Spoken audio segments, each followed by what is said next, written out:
بسم اللہ الرحمن الرحیم۔ حج کا چوتھا دن یعنی 11 ذوالحجہ، آج حجاج منا واپس آئیں گے اور تینوں جمرات کی رمی کریں گے۔ یہ رمی واجب ہے۔ احناف کے نزدیک رمی زوال سے پہلے جائز نہیں ہے، یعنی رمی کا جو وقت ہے وہ زوال کے بعد سے شروع ہو جاتا ہے، یعنی زوال سے شروع ہو کر دوسرے دن صبح صادق تک اس کا وقت رہتا ہے۔ 11 ذوالحجہ کی طرح 12 ذوالحجہ کو بھی تینوں جمرات کی رمی کی جائے گی، اور 12ویں تاریخ کو بھی جو رمی کا وقت ہے وہ وہی ہے، یعنی زوال کے بعد سے اگلی صبح صادق تک۔ خواتین اپنی رمی خود کریں کیونکہ یہ حج کا واجب ہے۔ رمی کی ابتدا اس جمرے سے کی جائے گی جو جمرہ مسجد خیف سے متصل ہے، یعنی جمرہ اولا سے، جس کو جمرہ صغریٰ بھی کہا جاتا ہے اور ہماری زبان میں چھوٹا جمرہ کہا جاتا ہے۔ یہ منا میں مسجد خیف کے زیادہ قریب ہے اور بیت اللہ سے دور ہے، اور جب مزدلفہ سے منا آ رہے ہوتے ہیں تو سب سے پہلے یہی آتا ہے۔ 7 کنکریاں لے کر ہر کنکری پھینکنے پر تکبیر کہی جائے گی، یعنی بسم اللہ اللہ اکبر، اور رمی کے بعد اس کے پاس کچھ دیر تک ٹھہرا جائے گا، توقف کیا جائے گا، دعا کی جائے گی، یعنی اللہ کی حمد کی جائے، تکبیر و تحلیل کی جائے، حضور جان عالم صلی اللہ علیہ وآلہ وسلم پہ درود پڑھا جائے اور دعا کی جائے۔ پھر جمرہ ثانیہ یعنی جمرہ وسطیٰ یا درمیانی جمرہ یا درمیانی شیطان کو رمی کی جائے گی۔ طریقہ بالکل وہی ہوگا، اور یہاں بھی کچھ دیر توقف کیا جائے گا، دعا کی جائے گی، اور پھر اس کے بعد تیسرا جمرہ یعنی جو بڑا شیطان ہے، بگ جمرہ ہے، یعنی جمرہ عقبہ، اس کی رمی کی جائے گی، لیکن اس کے پاس رکا نہیں جائے گا، توقف نہیں کیا جائے گا، دعا بھی نہیں مانگی جائے گی۔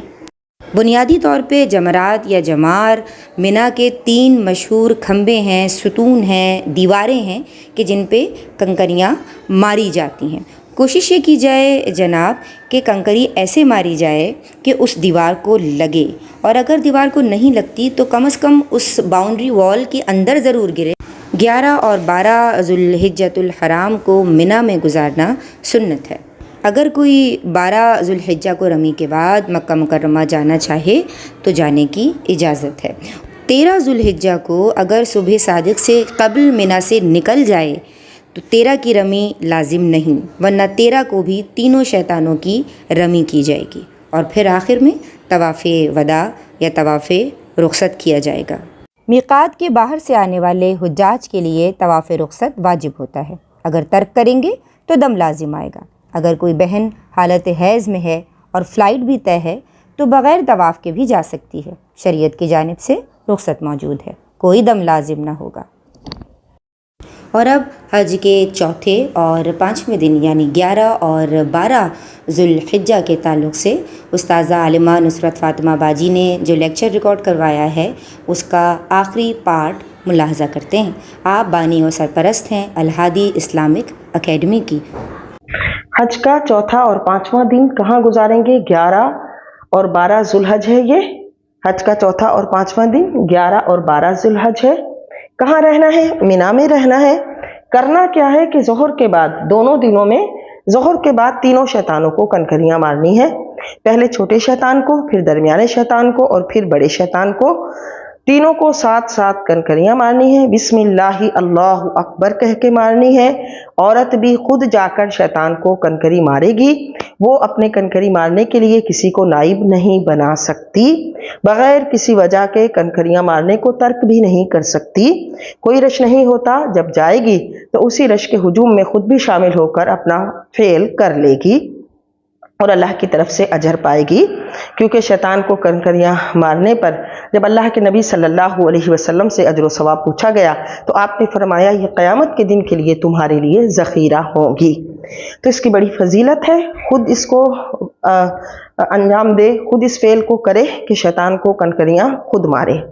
لہٰذا حج کا چوتھا اور 5واں دن، 4th day and 5th day of حج کیا کرنا ہے؟ یہ 11 ذوالحج ہے اور 12 ذوالحج۔ 11 ذوالحج 12 ذوالحج کہاں گزارنا ہے؟ منا میں۔ کرنا کیا ہے کہ ظہر کے بعد تینوں شیطانوں کو کنکریاں مارنی ہیں۔ اب یہ جو تینوں شیطانوں کو کنکریاں ماریں گے یہ تو بہت جلدی ہو جاتا ہے، تو اس کے علاوہ باقی وقت میں کیا کرنا ہے؟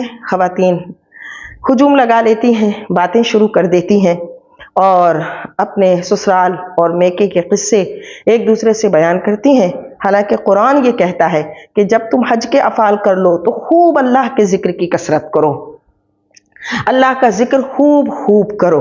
لہٰذا چاہیے یہ کہ جب مینا میں یہ دن گزاریں، اب آپ احرام کی پابندیوں میں بھی نہیں ہیں تو اب کیا کریں، آپ کے پاس جتنا وقت ہو روزانہ کوشش کریں صلاۃ التسبیح پڑھیں، 1000 مرتبہ درود پڑھیں، کچھ خواتین مل کے بیٹھ کر کچھ اللہ کے ذکر کی محفل کر لیں، کچھ سیکھ لیں، کچھ سکھا لیں، ایک دوسرے کو اچھا سکھا دیں، مل کر اجتماعی دعائیں مانگیں، قرآن پڑھیں، اچھے اعمال میں ان اوقات کو گزاریں۔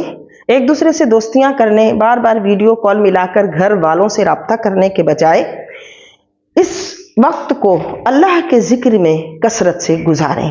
اللہ اکبر، لا الہ الا اللہ واللہ اکبر کی کثرت کریں، اور جتنی تسبیحات ہیں وہ پڑھیں، سبحان اللہ والحمد للہ ولا الہ الا اللہ واللہ اکبر پڑھیں۔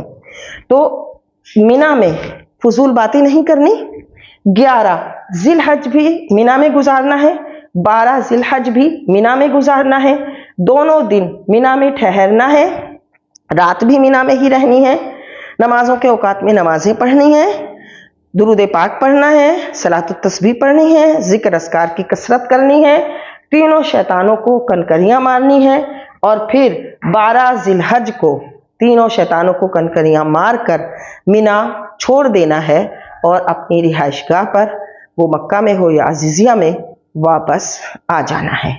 سبحان اللہ۔